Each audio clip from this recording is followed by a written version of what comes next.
The greatest gestures don't always happen in the spotlight. Sometimes they come from the most unlikely places, like a child's scream at an elite party. That's exactly what happened in Alto do Prado, during the celebration of one of the region's most powerful businessmen. Everyone expected toasts, speeches, and ostentation. But no one expected the most memorable moment of the night to come from a 7-year-old boy, climbing onto a chair to say, "She's my mother." Joanna wasn't a guest. She was just the nanny. At least, that's how everyone saw her, until that day. What no one knew was that she had a secret that she had been carrying around for years, a silent, deep, unconditional love. She was more than an employee. She was a presence, she was home. And Ravi, her biological son raised by another family, always knew that, even if he never said it out loud. This is not just a story about motherhood. It is about childhood courage, public humiliation, buried secrets and emotional redemption. About how love, even when hidden, always finds a way to be recognized. And today, you will learn this story, which could be the story of many Joannas out there. Get ready. Because what started as a scandal at a fancy party, ended as the most beautiful revelation that love can offer. The Montenegro estate in Alto do Prado was the setting for yet another lavish celebration. One of those birthdays where even the smell seems expensive, imported flowers, canapés that are impossible to pronounce, and a live pianist playing amidst the marble statues. The host? Ottavio Montenegro, a wine magnate, known as much for the empire he built as for the social columns he appeared in. But the real focus of that evening was the delicate presence of Joanna, the nanny in a simple uniform, who looked after little Ravi, aged 7, with a dedication that no one there could, or wanted, to notice. The event's script was following exactly as it should: polished speeches, synchronized toasts, and the spotlight well distributed among the prestigious names. But everything went off the rails when a high-pitched voice from the middle of the room made time stand still. "She's my mother," said Ravi, pointing to Joanna, and not to the woman next to Ottavio, in a gold sequin dress. The room, which had been vibrant, became an ocean of wide eyes and suspended glasses. The silence was so dense that even the pianist missed a note. Joanna was paralyzed, not understanding if this was the beginning of a nightmare, or the end of a silence that had lasted for years. The eyes turned, one by one, as if a curtain had been torn away. Socialite Iris Bianchetti, famous for organizing charity dinners and avoiding contact with the team on duty, gave an ironic smile. But no one laughed. What Ravi had said carried too much weight. It was pure. It was real. Joanna felt the ground disappear beneath her feet, as if she were naked in the middle of a shop window. She knew that this moment would change everything, and not necessarily for the better. But she also knew that there was no going back. The truth was now exposed. Ravi's statement came without tears or drama. It came like a well-aimed arrow, aiming where emotional justice should always aim. Joanna, who had cried alone so many times after putting the boy to bed, felt her heart tremble. Because, for the first time, someone saw her not as the nanny, but as a mother. Not by blood, perhaps. But by presence, by dedication, by love. And there, in that cold room of appearances, a child had more courage than all the adults put together. Joanna never had a name tag, a picture on the wall or a name on party favors.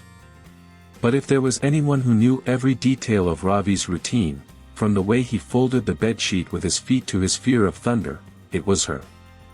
While the Montenegros were busy with trips and meetings, it was Joanna who bandaged his wounds, cuddled him and taught him the colors of the rainbow with crepe paper and affection. Even so, her place in the house was that of the invisible, just the nanny. And she accepted this, even though it hurt, because it was the only way to stay by the side of the boy she loved so much. On the walls of Ravi's room were expensive paintings, but Joanna was the one who knew how to interpret his silences. When he came home from school looking downcast, she didn't ask questions, she just made pancakes and put on his favorite movie. That was their language. Made up of simple gestures, like carefully combing his hair or organizing his toys by name and color, just the way he liked them. Everything Joanna did was for him. But in the eyes of the family, it was just part of the job, and that hurt more than she let on. Days passed and no one realized that behind that woman with a low voice and light steps, there was a mother. Not by title, but by heart. Joanna had become an expert at hiding her feelings, a calm smile as she swallowed the pain of not being called mother, a serene look as she held back tears. She knew that unconditional love, the kind that doesn't demand recognition, is the most powerful, but also the most solitary. Still, she chose to love. Even if in silence. Even if alone. And Ravi, still so young, understood more than he let on. Maybe he didn't know how to put it into words, but he felt in his own skin what Joanna represented. She was the one who waited for him with a dry towel after his bath, who told him made-up stories to scare away his fear of the night. And this, no matter how much the adults tried to ignore it, planted a truth in the boy's heart that was impossible to hide forever. One day, he would speak. One day, he would show the world who his mother really was. The party continued, but the mood was unstable. After Ravi's scream, everyone's eyes on Joanna had changed. And it didn't take long for the pressure to explode. Iris Bianchetti, always disguised as poisonous elegance, approached with a glass of red wine and a cold smile. Without warning, she deliberately tripped next to Joanna and the dark liquid stained the nanny's simple dress and soaked the cupcakes she had prepared with such care. "I think someone is out of place," Iris muttered, loud enough for everyone to hear, as if laughing at an inside joke that only she understood. Joanna tried to maintain her composure. She pressed her lips together, lowered her eyes, held her breath. But inside, she was shaking. It wasn't just about the ruined dress or the destroyed sweets. It was about everything that this scene symbolized, the cruel reminder that she was considered inferior, disposable, invisible. The muffled laughter of the other guests echoed like little needles in her heart. There, surrounded by crystals and arrogance, Joanna was reduced to nothing, even less than she was already allowed to be. The most painful thing was realizing that no one intervened. Not Ottavio, not the party organizers, not the women who discreetly complimented her on her homemade sweets. Everyone pretended not to see. As if humiliations like that were part of social protocol. Joanna took a deep breath and picked up the pieces, the soggy cupcakes, her tarnished dignity. But he didn't apologize. For the first time, she chose not to apologize for existing in that space. And that, in itself, was already an act of resistance. As the waiters passed by serving sparkling wine, Ravi watched her from afar. He saw everything. He understood everything. He was small, but not stupid. His eyes filled with tears, and he took 2 steps forward, until he was discreetly restrained by a security guard at the party. Joanna noticed the gesture and nodded, as if to say, "It's okay, my love. For you, I can hold on a little longer." And there, in that silent exchange, mother and son sealed a pact. The truth did not need an audience to be powerful. Joanna carried a secret that no one in the mansion knew, not even Ravi. Years before, when she was still very young and had no prospects, she had made an unthinkable decision, to give her own son up for adoption. At the time, she could barely support herself, let alone provide a decent life for a child. It was the cruelest and most necessary choice she had ever made. But fate, with its sharp sense of irony, led her to work in the very house where that boy had been raised. When she saw Ravi for the first time, still in diapers, she knew immediately, it was him. The shock was overwhelming. Her hands were shaking, her heart seemed to be too big for her chest. But Joanna said nothing. She preferred to love in silence, without confessions, without demands. She became her own child's nanny, camouflaged by her uniform and silence. Many would say it was cowardice. But for her, it was the only way to be close to him. To watch him grow up, even if it was from the distance of a "ma'am" and a "please." She never knew how Ravi had ended up there, in that wealthy family in Alto do Prado. Maybe it was a coincidence. Maybe it was a twisted twist of the universe. The fact is that he was there, and so was Joanna. And every day, she fought the urge to shout the truth, to tell them that she was more than just an employee, that that boy was her own flesh and blood. But fear spoke louder. Fear of losing everything again. Fear of not being believed. Fear of not being accepted. Even so, she gave herself completely. Every hug, every care, every story told at night was a silent declaration of maternal love. And no matter how much she pretended, deep down she knew, that bond was not ordinary. It was a thing of the soul. And maybe, just maybe, Ravi felt that too. Something that neither the absence of a shared surname nor the secrets kept could completely hide. The truth was there, waiting for the right time to explode. The morning after the party, Joanna found a folded envelope on Ravi's dresser with her name written in crooked, childish letters. She opened it with trembling hands, and there it was, a drawing made with colored pencils, the kind full of details that only a child in love can do. In the center, two figures holding hands, a woman with her hair tied up and a smiling boy, with a sun in the corner and a giant heart hovering over them. Below, the phrase, "Me and Mommy." It was as if the world stopped for a second. She sat on the edge of the bed, the paper between her fingers, her eyes brimming with tears. There was no audience, no applause, no formal recognition. But in that moment, Joanna felt something she had never felt before: validation. The love she had cultivated in silence finally had a name. And more than that, it had been noticed, understood, and embraced by the people who mattered most. Ravi knew. He had always known.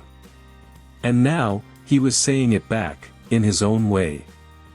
The drawing was simple, but powerful. It wasn't just a colorful scribble, it was a confession, an answer, a promise. Joanna reread the words, trying to hold back her tears, but it was no use. He cried like he had never cried before. He cried for everything he kept inside, for everything he didn't say, for all the hugs he gave her with a lump in his throat. And for the first time, she felt that maybe she wasn't alone in that story. Maybe the silent love he offered her every day had taken root. She kept the drawing carefully, as if it were a treasure. Because it was. It was the only proof that, even without social or legal recognition, she had been a mother. A real mother. The kind that stays when everyone else leaves, that cares even when they are not noticed, that loves even when they cannot say it out loud. And on that paper, colored with innocence, was the certainty that unconditional love, sooner or later, always finds a way to be heard. Returning to routine after the party seemed impossible. The Montenegro house was filled with whispers and tension. But Ravi, small as he was, carried the firmness of someone who knew exactly what he wanted to say. It was on a random afternoon, while everyone was once again gathered in the garden for an informal get-together, that he decided to act. He climbed up on one of the wicker chairs by himself, straightened his wrinkled shirt and, without hesitation, looked around. "You heard me right yesterday. She's my mother," he said in a firm voice, pointing to Joanna again. The scene was like a bolt from the blue. There were adults trying to laugh, others looking away, but Ravi continued. "She's the one who kisses me goodnight. She's the one who holds my hand when I'm scared. And she's the one who drew that picture with me. It wasn't any of you. Each word was a punch to the social facade that surrounded them. Joanna stood paralyzed, her heart racing and her eyes filling with tears. She was afraid of the repercussions. But at the same time, a part of her wanted the world to hear what she never had the courage to say. Ottavio Montenegro, visibly disconcerted, stood up with a forced half-smile. He tried to minimize the situation with a joke about children's fertile imaginations, but Ravi didn't let it slide. "It's no joke. She's the only one who's never left me alone." Silence. A burning silence. Even the house servants, who always moved discreetly, stopped to listen. It was impossible not to be moved. Because here was a child breaking down structures with the only weapon he had, the truth. Joanna finally approached. She knelt before the boy and whispered, "Why did you do this, my love?" Ravi answered without hesitation, "Because everyone needs to know. And because you deserve it." She hugged him tightly, without caring who saw. For the first time, there was no shame, no fear. Only truth. And the truth, spoken with love, has a power that no social etiquette can contain. Later that night, Ottavio, who everyone in the business community called Benjamin, after his late grandfather and business partner, called Joanna over for a private conversation. They went to the house's old office, where the dark furniture and the smell of leather gave it the feel of a private court. He wasn't angry, but he wasn't welcoming either. He sat down across from her, crossed his arms, and said, "Is there something you need to tell me?" Joanna took a deep breath. This was the moment. The moment she had avoided for years. The moment her heart feared and longed for at the same time. In a low but firm voice, she told him everything. That Ravi was her biological son. That she gave him up for adoption out of desperation, without knowing where he would end up.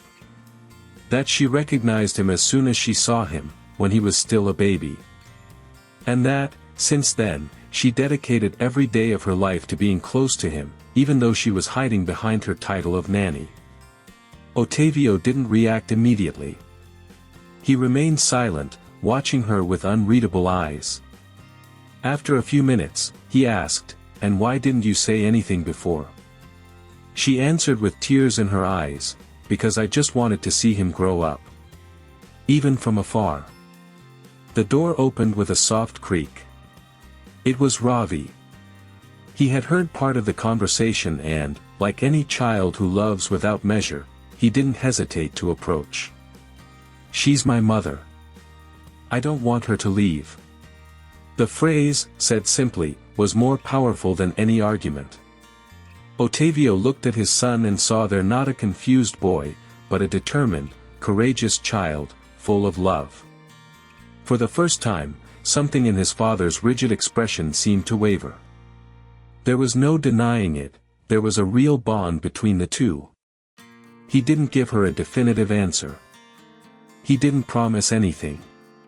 But he didn't send her away either. He just said, "Let's take some time to think about it. Maybe I need you around here too." Joanna nodded silently, her heart racing. It wasn't enough, but it was a start. For the first time, she felt like she wasn't just being tolerated, she was being considered. The veil of invisibility was finally beginning to fall.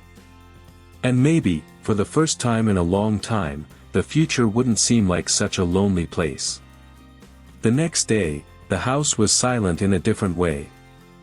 It wasn't a silence of tension, but of breathing. As if after an emotional storm, everyone was trying to understand the new scenario.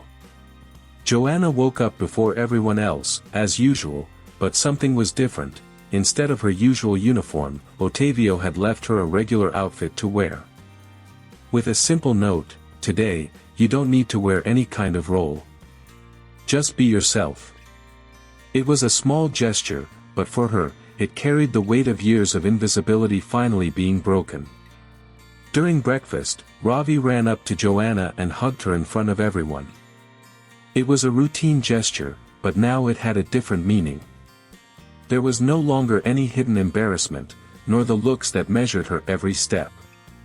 Even the house staff, who had been restrained before, smiled discreetly. Ottavio, sitting at the head of the table, simply watched, his expression lighter than usual. And for the first time, Joanna felt that her presence there was no longer a concession. It was a place that was beginning to be hers by right.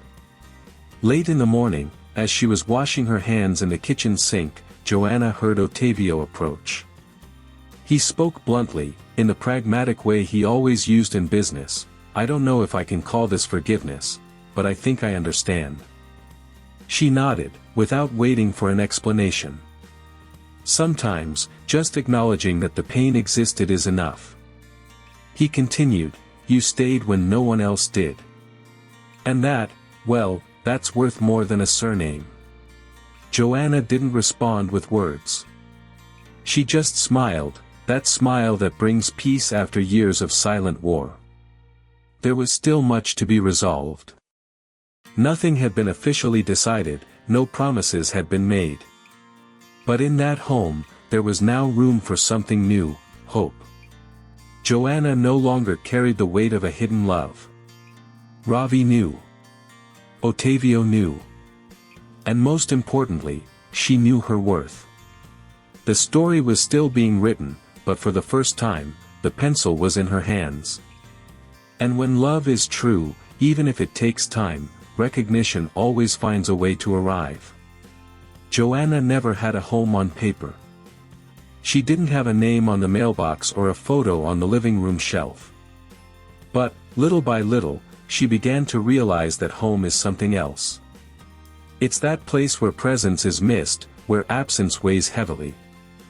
And although it was never announced, that's what she was for Ravi, home. In the small gestures, a warm tea when he sneezed, the blanket pulled up in the middle of the night, was the foundation of a family that no one saw being born, but that had existed for a long time.